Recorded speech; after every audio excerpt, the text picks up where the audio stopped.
Hello, students. Greetings. Welcome to Orconomics, And Sharkology. Chapter 1.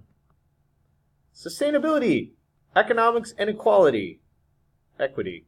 Burp, burp.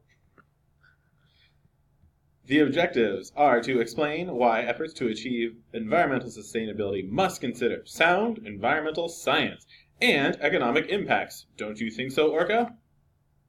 Very much. We are also going to define GDP and give an example of an economic tool to solve environmental problems. Do you want to know what's an environmental problem, Orca? Yes, very much. Shark fin soup. Aren't I an environmental problem? You are also a problem, but we will talk about your problem later. Okay. Define internal and external costs. And finally, to understand the role of global and U.S. agencies, laws, and regulations to protect natural and human capital. AKA, how can we achieve a sustainable and prosperous existence for all inhabitants on Earth? Sustainability and the goal... This doesn't seem like it's the right one. Oh. Okay. Sustainability and the goal of sound environmental science policy. Economics determines how humans, either individuals or companies, allocate resources in the production of and distribution and consumption of goods and services. You got that, Shark? I got that. It's basically how people use resources to make their lives happen, right? Yes, I think so. Excellent. Supply and demand and the market. A market occurs whenever people are engaging in trade. In a market economy, the cost of the good is determined by supply and demand. It's like your shark fin soup. Is it expensive or cheap? It's very expensive. Is that because there's not a lot of it? It is because there is not a lot, and because the cost of getting the shark fins is very high. Don't do it, though. Don't do it. It's bad for the environment. Don't do it. And I like to be alive. Capital. Natural, manufactured, and human. So, for example, natural capital is going to be anything that the ecosystem would provide, like a tree or a shark fin for soup. Manufactured is going to be anything that humans make, aka all of the stuff down on Ruston where we had all that manufacturing for all those years, the phones in your pocket, and all of that. And finally, human capital, i.e. the work that you are putting in, kind of like what we are doing with this screencasting. That is human/shark capital. Businesses have no obligation other than to make a profit for owners or investors. Economic decisions are driven by supply and price. Do you notice how the environment is not part of that decision? I did notice that, Orca. Mr. Shark. Markets typically do not take cost of production into account. And there are several of them, but they include an eternal cost, which is a cost the business pays its price upon. Things like making material, energy, labor, plants, equipment, and overhead.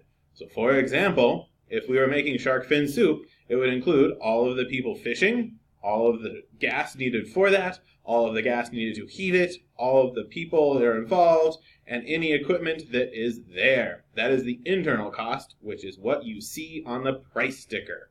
Versus externalities or external costs. These are costs that are not included.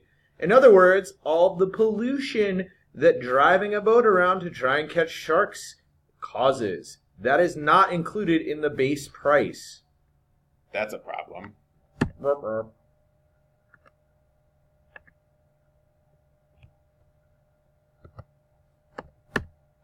There we go.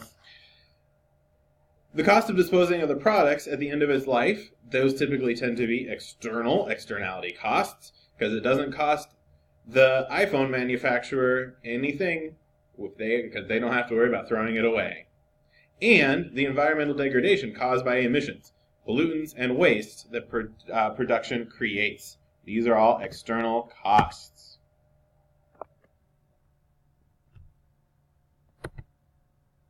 And there's more. There we go. The cost of health problems caused by toxic ingredients is the last of those external costs. So, for example, if you live next to a place that produces a lot of smoke and you get sick, that cost is not included in the cost of the manufactured good. Like the Sarco plant? Just like that, actually, which is why you shouldn't garden in Tacoma without a raised bed. Good decision. Good decision. Hey, look! What is that graph of there, Orca? This is a graph of supply and demand. So the manufacturer will supply a certain number of units and items based on the revenue that it will be created. A consumer demand is a certain amount of units that an item will be paid based on the price. And the intersection determines where market equilibrium is. So if you look at this graph, and you can see that there's a part where price and quantity kind of meet up with the supply and demand, that's market equilibrium. And go ahead. So, Orca, I have a question for you. Hopefully I have an answer. I think you will.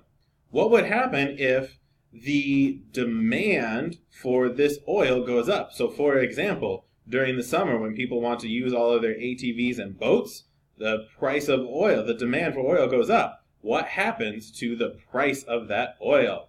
Price of oil will go up. If demand increases, but the supply doesn't increase, which with oil it does not, usually, the price will go up. Now, if the supply increases all of a sudden, but demand decreases, the price will go down. This is how the market changes. That's why sometimes the gas is more expensive and less expensive throughout the year and over time. What is this graph of, Orca? So this is a graph of supply and demand with externalities put in. So those external costs are included in this. So when the cost of emitting pollutants is included in the price of a good, the price increases significantly. Like if we were talking about the price of making and polluting when you're making a car, the cost of the car is going to be quite a bit more expensive if the cost of disposing of the car, of all the pollution made with the energy needed to make the car was included, it would increase the cost quite a bit, which would again change the demand for something. And it shifts the equilibrium. That makes sense. So this one basically includes all of those externalities that were not included from before, right? Yes, very much so. Excellent. I like this graph, don't you?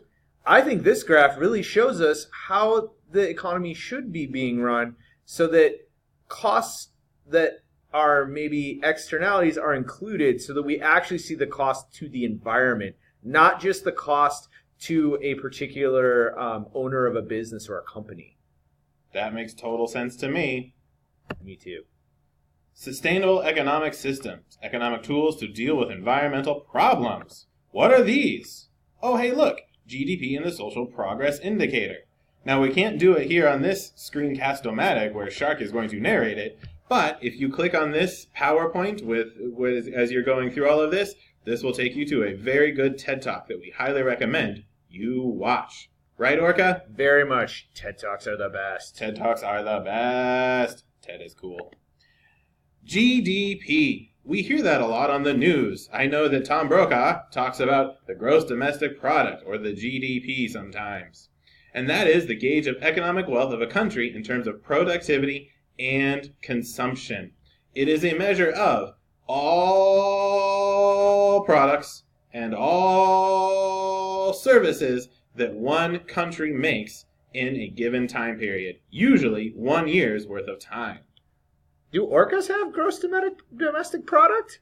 No, you just have gross domestic poop.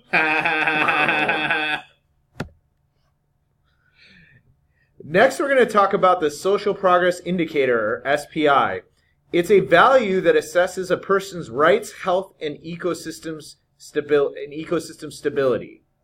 These are the sort of things that would tell us if an area is heavily polluted or if there aren't many rights for people and maybe the health of their ecosystem or their ecosystem isn't stable. This indicator would tell us those sorts of things. Oh, interesting. So Tacoma might have a slightly higher social progress indicator because of the ASARCO plant and all the pollution that was put there. Is that how to think about this?